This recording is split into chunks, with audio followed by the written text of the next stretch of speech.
Hi there, and welcome to this short webinar on the 7 steps to tasting tea. I am Erica Moore, the founder of Etiquette Tea, and I'm just going to start. I've got a little presentation to share with you to really help you get the most out of your cup of tea. And also I'll chat a little bit about tea in mind, our tea in mind concept, and how to create your own tea routines to help you create a little calming space in your mind as you're having your cup of tea. So without further ado, so you are in the right place today if you are a stressed out tea drinker and you sometimes struggle to stay in the present moment. You're either anxious about the future or you're dwelling and worried about the past, or maybe you are a tea lover and just bored with the same brews or never seem to have enough time in the day and you really want to learn how to get the most out of your cup of tea. And perhaps you feel quite stressed and anxious more often than not and are just looking for a little tea routine or a little space to really elevate your tea offering so that you can start to create a little calming space for your mind and help you get the most out of life. So by hanging out today, you're going to learn the basics of loose leaf tea so that you can start on your own tea journey, and also the 7 steps to tasting tea so that you can really get the most out of your experience. And as I said, we'll give you a brief understanding of our tea and mind system and how that ties into the 5 elements so that you can uncover any imbalances within your body and your mind. And I'll chat about how you can create some tea routines to build lasting change.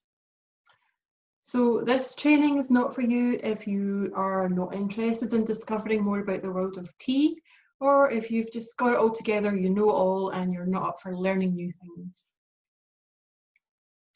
So yeah, as I said, I'm the founder of Etiquette Tea and I started it back in 2008. Before that, I was a litigation lawyer in London.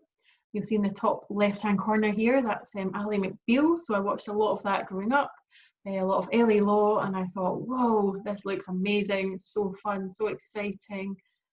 That's what I'm going to do. So I did that. I spent 7 years or so as a litigation lawyer and really enjoyed it at first, but then got a little jaded with it. I was sitting down for so long as well, drinking endless cups of tea to try and stay awake, developed back problems.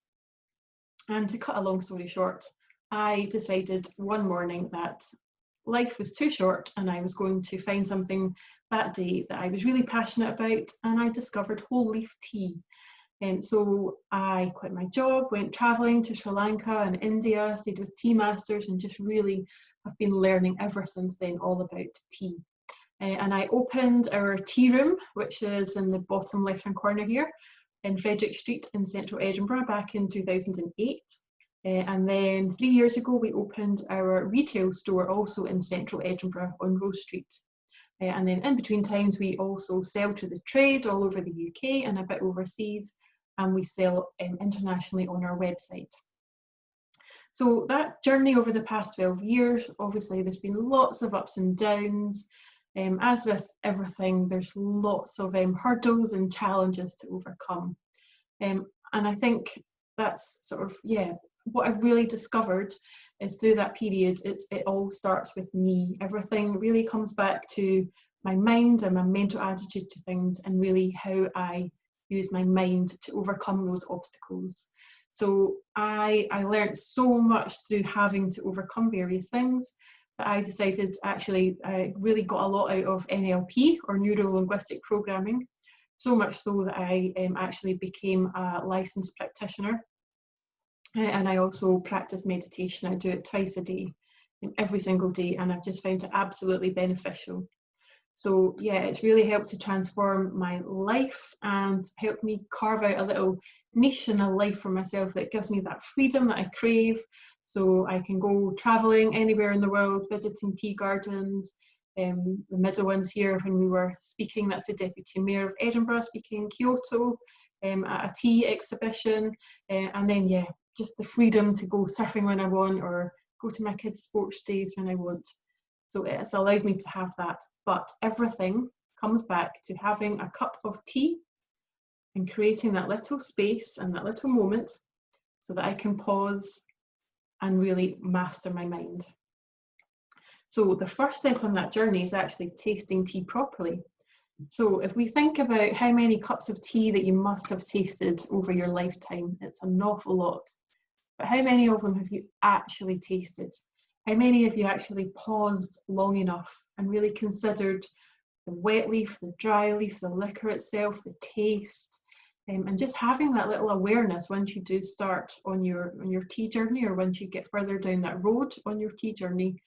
It's just a bit of a wake-up call as to how much you can potentially be missing out on in your life generally as well.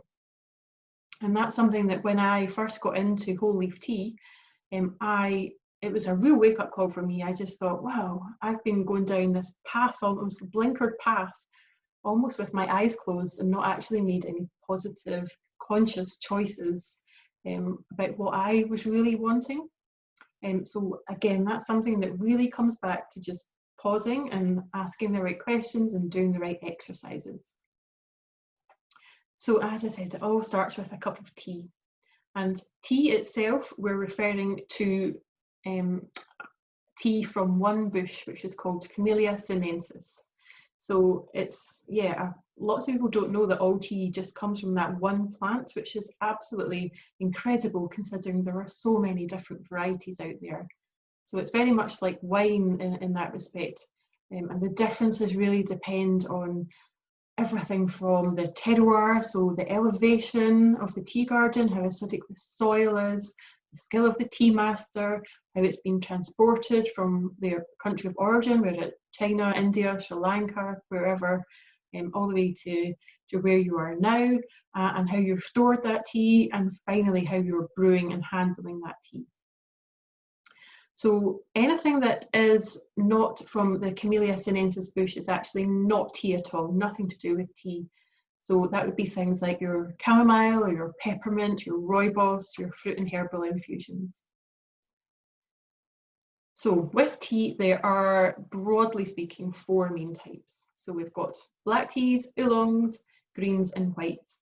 And black teas are the most oxidized, oolong teas are semi-oxidized, and green and whites are unoxidized.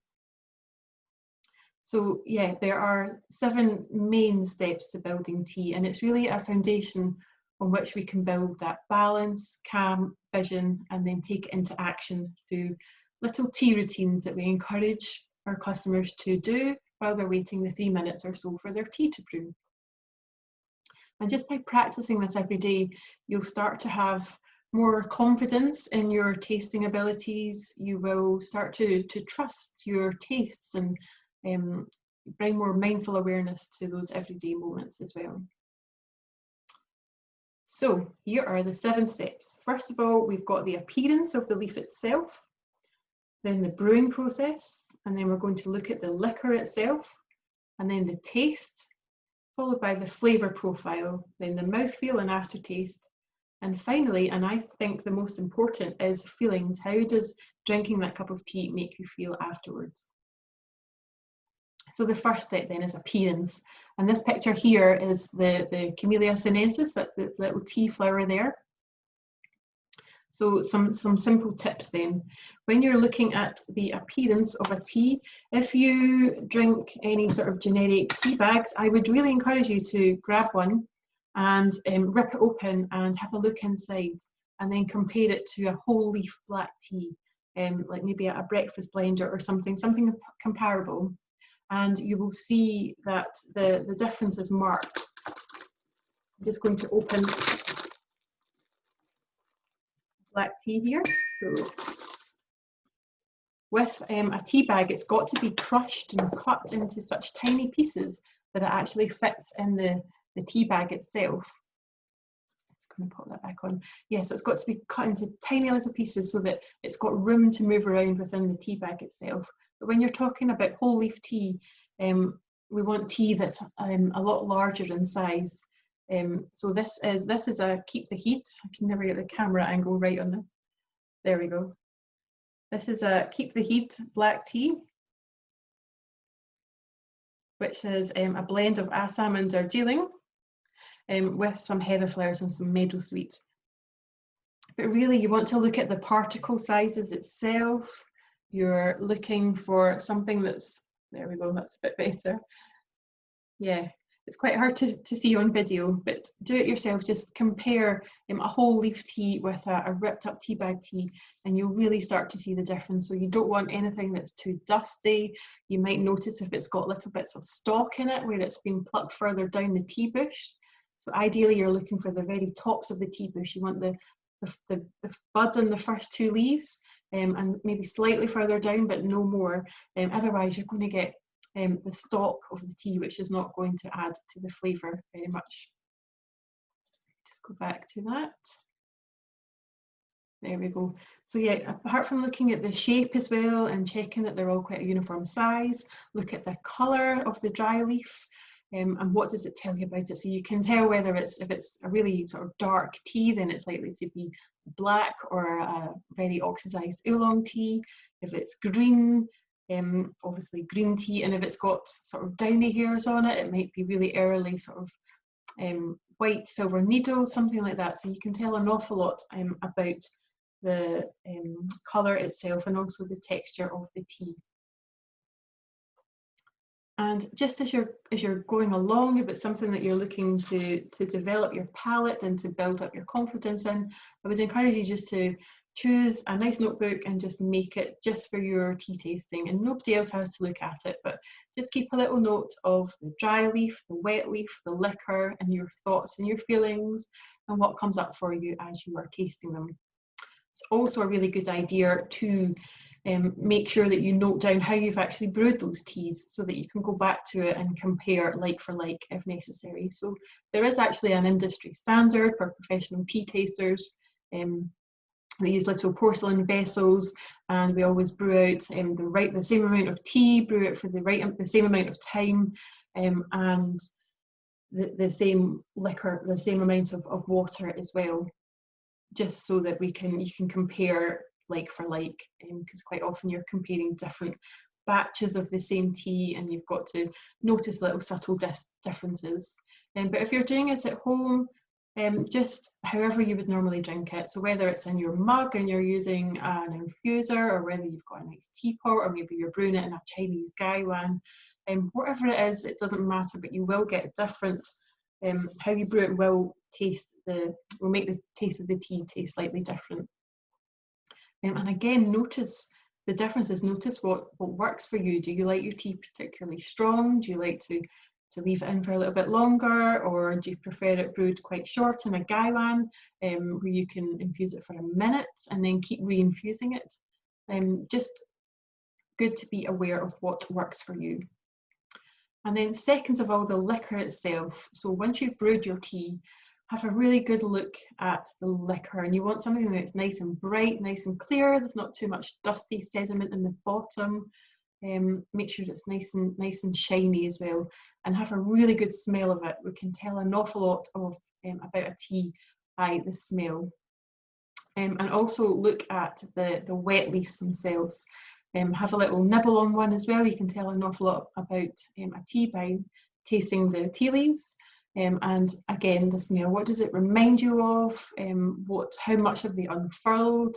It might be a jasmine tea. I've got a jasmine green tea here, which so this is a jasmine pearls. There we go. You can see. So these are really rolled, but when you unfurl them in water, they unfurl into the whole 2 leaves and a bud. So it's, yeah, you want to be able to see that. So check that it's unfurled properly. If it's still quite tightly rolled, then maybe it needs a little longer to brew. So maybe put it back in for another minute, and just go with your gut instinct, which is always best. There we go. Just again on liquor itself, obviously, all our teas have brewing instructions on the back, but when you're brewing a black tea, you really want boiling water so that you're agitating the leaves to get the most flavour out of them.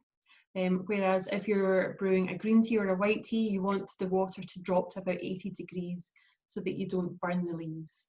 So easy way to do that is just leave the kettle off the boil for 2 minutes, and that should be the water dropped enough. Or you can alternatively pour your boiling water into a jug and then pour it into your teapot, and that should have dropped the water enough. If you're brewing an oolong tea, got orange oolong supreme here, that is in between, so you want the water to be about 95 degrees. So again, I would just leave the kettle off the boil for about 1 minute, unless you're lucky enough to have one of those temperature controlled kettles.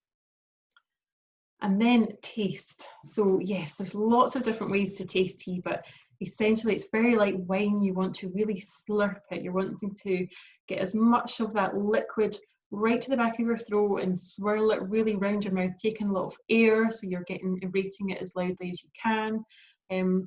But it's really important that you try not to choke on it at the same time, which is quite easy to do.